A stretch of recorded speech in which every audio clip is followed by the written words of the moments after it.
ụmụ Igbo ụmụnne m, ana m ekene unu. Aha m brọda Paul Chigbo. Asị ka m were nkenke oge wee tinye okwu a ọnụ maka ana m enejeri anya na ọtụtụ na-asọ isi wee debe ha na ha na-afụ ụzọ maka ọha ife niile tighewere anya na-afụ ụzọ. Afụrụ m ọtụtụ nkụzi na-aga na ihe onyonyo ife gbasara omenala Igbo, ọdịnala, mmụọ a na-efe na ife ndị ọzọ. Wee fụ ebe a na-eweta sayensị and teknọlọji, na-eweta spirituality, tradition, na-eme isi ha ncha together. Uche ụnụ dị ya. Asị ka m nwere ihe onyonyo a wee dọọ ndị ntorobịa aka na ntị. Afụrụ m ka a na-akpọkwu mmụọ dị iche iche, arụsị dị iche iche, obodo niile n'ụdị na ụdị ọbụla. Ọhọkwa ịkpọkwu mmụọ niile abụ isi na unu aya ebunwukwa. Ife ndị okenye fụrụ wee sere aka ka nwata fụrụ wee tinye isi. Uche ụnụ dịkwa ya. Ka m chukene unu ajụjụ, unu jekene na agbụrụ na abụọ maọbụ ịtọ gara aga ka unu gbakọọ ọtụtụ ezinụlọ efela arụsị na ya. Kedu ebe dia duplexes unu enu dị? Kedu ebe dia exotic cars dị? Kedu ka ha si emebe ọfụma? Ọtụtụ villages, so many families and individuals who were worshiping different deities in those days. Kedu ka ha si emebe ọfụma kpatara ọtụtụ n'ime ha ji wee batakwazie na Christ? Ha si na darkness bata na light. Nye ka somebody ya bịa kịta na-agwa gị nọọ isikwa na light bata na darkness. Who does that? O nwee ebe tipa bụ eje ji azụ eje? Kedu ebe unu ji reverse gear were eje? Ọsọsọ maka agụụ, maka ife isi ike. Ife ji ajụ ajụjụ abụ na ewee na-ekpere mebie ọtụtụ ife ndị a. Ụfọdụ mmadụ mebe ọfụma maka ndị na-ajụ ife some men of God na-alụ. Genuine men of God are reform go heart ndị mmadụ, their way of thinking, their way of living. Na ọtụtụ ndị ọga na-edu ụmụ bọyị, na ọtụtụ ụmụ bọyị bende down na-asa afụ ndị ọga, na ọtụtụ mmadụ nwee company today nwee human heart. Ife abụ oziọma eziri ezi, oziọma love, forgiveness. Na ọtụtụ ezinụlọ, ọtụtụ marriage nọ together today, all the gospel of our Lord Jesus Christ. Kedu ife ọzọ ịchọ ka a man of God meelụ gị? Ka ife ọzọ genuine men of God nwere ime? Hapụzie maka ndị ji ewere akpara ego now. O nwere so many deities mebiri anyị ife n'ala Igbo. Ụfọdụ deity bụ anaconda, eke ọgba, eke ukwu na-represent ya. Anakọta ịbịa n'obodo otu a, ọ nọchie ụzọ pụta ịnyara anwụ, o nwee ike nọ 4-5 hours mmadụ amaga n'iro. If are the kind of bondage ụmụ ife atira in the past. E nwere nke na-erekwa ya human blood. Deity asịghị na ọ na-eri mmadụ abụọ maọbụ ịtọ n'ahụ nọ mgbe eji enye ya nri. E nwere ọtụtụ mmiri na-eri mmadụ, asịghị na ọ na-erikarị mmadụ mgboro one dị otu a n'oge dị otu a. Oge ahụ ruo onye ọ na-achagharị ya, onwe onye amara ọdanye na ya, onye ahụ ana. Ife acha deity efe n'ala Igbo. E nwere ebe dị some virgins wee chụọ aja, mee sacrifices na ọtụtụ ife ndị ọzọ. E nwere ọfịa daba aba, asịghị na obodo ịtọ n'izu ụka ka a ya abaje kpaa nkụ. Ọ bụzie na nkụri bido gị inwere ọzọ nkụ, ọ bụrụ na ụbọchị ahụ na-abụ ọfịa ịkwụrụ agụụ. Ife abụcha agbụ oziọma bịa taa anyị na ya, ọ bụrụ ka ekwesịsị wee bi ndụ. Ife agbagbu ekere anyị ekere ndị nna nna anyị ha buo nkụ, buo nkume, mara ha na bụ nke ka wee dị arụ. Ha nwa bụ ogeri wee nọọ dị na bụ mmadụ nke ka mma. Nye ka ndị ntorobịa nọgata makapụta, eburu nkwe na-agbanye na mmanya ngwọ, eburu nkwu egbu n'ụkwa.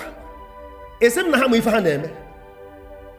Jee gbakọ ife nna gwa unu. Enwe so many families, so many warriors kpara ike sọsọ ka enweta that title of a warrior. Edu na mmadụ n'ike, ebe ni mmadụ na ndụ ka e wee fụ na a na-akpa ike. Ma ndị gburu dibịa bịa gwọrọ ha ọgwụ. Ife mere ụmụnne m. Jee nene ezinụlọ ndị akpara ụdị ike a ka eme ka ọ dị. Maka ndị na-akpọkwu arụsị dị iche iche ka nji maka ihe ekwu ife a, o nwekwa consequences. Eji ekpere mebicha ụmụ ife ndị a. Nye ka ndị ntorobịa ji wee tonite maka nwata fụ ọgụ egboro egbo, ọsị ọgụ bịakwa ọzọ. Mana ọnụ ọgụ ọ tụọ ya ahụ, ọ ṅaa ya ahụ otu anụ si aṅa agwa, ọ bụrụ mmadụ ya agwa ya. Enwe ndị bubatara ọgwụ ha enwere ike ibupụ. Achọgbu onye ya abịa bupụ ya, nye bụ ọgwụ bido naba ife ekwuro na mbụ. Ịmụkwa na mmụọ karịa mmadụ. Ha bụ maka na agụụ dị, ụmụ mmadụ na-ebigheri aka. Ka esi wee si n'ọchịchị pụta bata n'ife, sikwa n'ife na-echiga n'ọchịchị. ịmakwa aka nri na aka ekpe gị. Ọ bụrụkwa ibido ife ndị a bụ isi n'ọkwa imecha ya emecha, n'ọkwa ịkwụsị ya akwụsị. Oke unu ha na-akpagharị na-eyi akpa ụkwụ na-amagharị ọgọdọ na-amazi aka si n'ụlọ na-abụ ọdịnala gbakọ. How many medical doctors, how many engineers, how many professors, ndị fugoro ụzọ, ndị dịgo civilized, ndị nwere noble profession, mmadụ onye so na-eme ife unu na-eme ebe akụ ya nọ ma na-agụ maka ndị na-edufe unu ụzọ.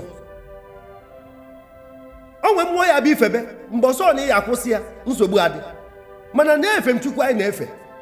Ịkwụsị ife Chineke ọ bụghị ọrụ gị nsogbu nọ n'ikpeazụ ife mere onwe gị, mana nke a bụ by fire by force instant judgment ka ụmụ deities a na-eweta. Ọ bụrụ ife ndị mmadụ chọrọ.